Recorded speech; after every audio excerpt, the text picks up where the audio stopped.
Hello everybody. आप सभी का स्वागत है आज के इस वीडियो लेसन में। आज के इस वीडियो लेसन में हम लोग क्लास 11th की रिलेशंस अध्याय है रिलेशंस को देखेंगे, जिसमें हम लोग आज देखने जा रहे हैं equality equality of two ordered pairs. Equality of two ordered pairs, ठीक है। इसको हम लोग देखेंगे, ठीक है। तो जैसे हम लोग जानते हैं ऑर्डर्ड पेयर, ठीक है ना। ऑर्डर्ड पेयर जो होते हैं वे पैरेंथेसिस के अंदर एक पेयर नंबर लिखा जाता है जो दो डिफरेंट सेट्स के होते हैं। तो उन दोनों को दो मेंबर्स कहा जाता है, ऑर्डर पेयर के दो मेंबर्स, ठीक है, मेंबर्स कहा जाता है। यह भी एक मेंबर है, यह भी एक मेंबर है, ठीक है, और यह भी एक मेंबर है, या उन्हें कंपोनेंट्स कहते हैं। इसे एक कंपोनेंट कहेंगे, ऑर्डर पेयर का एक कंपोनेंट, यह ऑर्डर पेयर की दूसरी कंपोनेंट है, ठीक है। तो बस इनको किन टर्म से बुलाया जाता है, कहा जाता है, पुकारा जाता है, पहचान किया जाता है, वो हम बता दें, मेंबर या कंपोनेंट कहते हैं। तो एक ऑर्डर पेयर में दो कंपोनेंट होते हैं। तो इस तरह के दो ऑर्डर पेयर लिया जा रहा है, ठीक है।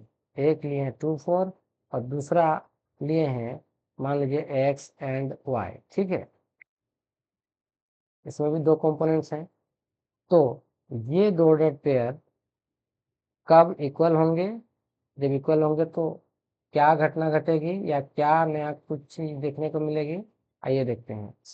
टू ऑर्डर्ड पेयर, जैसे कि यहाँ पर 2 and 4 है और यहाँ पर है एक्स वाई है, ठीक है। तो ये जब इक्वल लिखा जाएगा तो इस तरह साइन, इक्वल साइन के दोनों लेफ्ट हैंड साइड या राइट हैंड साइड में हम लोग दिखा सकते हैं। और इक्वालिटी का अर्थ होता है पहला ऑर्डर पेयर का पहला कंपोनेंट दूसरे ऑर्डर पेयर के पहला कंपोनेंट के साथ इक्वल होगी, ठीक है। और पहला ऑर्डर पेयर का जो दूसरा कंपोनेंट है वो दूसरा ऑर्डर पेयर के दूसरे कंपोनेंट के साथ इक्वल होगी, ठीक है ना। अगर ऐसी होती है तभी ये दोनों ऑर्डर पेयर इक्वल कहलाएंगे, या इनकी घटना को equality of two order pair के नाम से जाना जाता है, के रूप में जाना जाता है, ठीक है। हम लोगों ने यहाँ इक्वालिटी ऑफ ऑर्डर पेयर देखे या टू ऑर्डर पेयर के क्या इक्वल होने का कैरेक्टरिस्टिक्स या कंडीशन को देखे। क्या कंडीशन है, क्या चीज होने से इक्वल होते हैं? इनके कंपोनेंट्स या मेंबर जो होते हैं, कॉरस्पॉन्डिंग मेंबर आपस में क्या इक्वल होने चाहिए। यानी कि यहाँ पर x इज इक्वल टू 2 होगी and y is equal to 4 होगी। ऐसी स्थिति में दो ऑर्डर पेयर इक्वल होते हैं।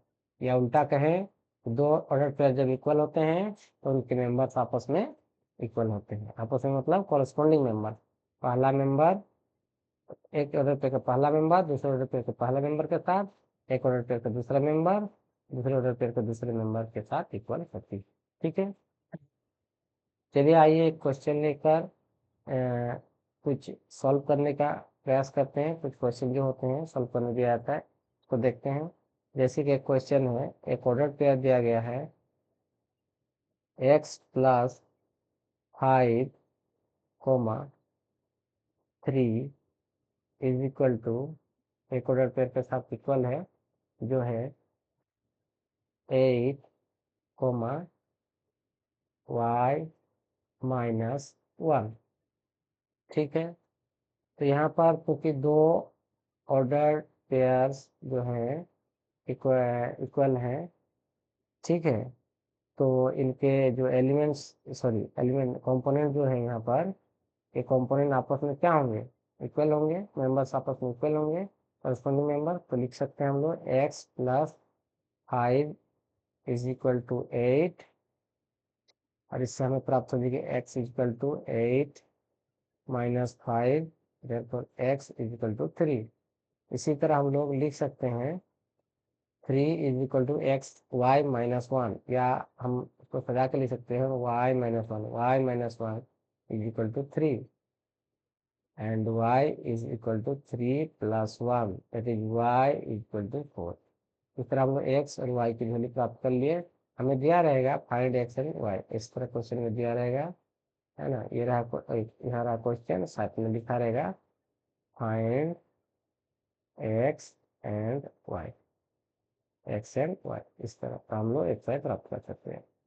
तो मुझे लगता है आप लोग को ऑर्डर पेयर्स के इक्वल होना क्या है होता है आप लोग को पता चल चुका होगा, या इक्वलिटी ऑफ ऑर्डर पेयर के बारे में जानकारी मिल चुकी होगी, मतलब आप लोग को समझ में आ चुका होगा। तो मुझे लगता है एक नया छोटा सा टॉपिक लेकर एक अगले वीडियो लेसन में मिलेंगे। तब तक के लिए आप लोगों को बहुत बहुत शुभकामनाएं इस चीज़ की, हम लोग के साथ जुड़े रहने के लिए। और मैं चाहूँगा आप लोग इस तरह के वीडियो लेसन्स को अपने दोस्तों में शेयर करें, पसंद आ रहा है तो लाइक करें और हमसे जुड़े रहें। ठीक है, तो मिलते हैं अगले वीडियो लेसन में, तब तक के लिए take care and bye bye.